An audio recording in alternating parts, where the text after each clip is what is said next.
here we go. Quite simply, just click on your IPG Hub app, go up here to the top, you open up that hamburger menu, go to Sales Tools, go to what's called Interactive.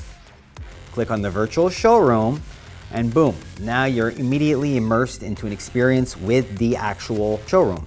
So as you can see, I can move around.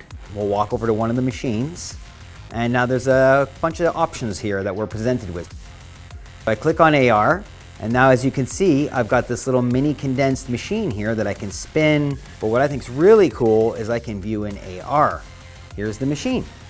So I can size this up to scale, make it 100%, and now I'm able to shift this machine anywhere I want in the room. I can drop down the machine here, have a look at it. What's really cool is you can walk over, you can point at things, you could show people, customers and users, technicians, what have you, where buttons are. So it's a fully immersive experience where you actually interact with the machine. So that's AR. And to exit out of this, you just simply click exit, and now you are back in the showroom.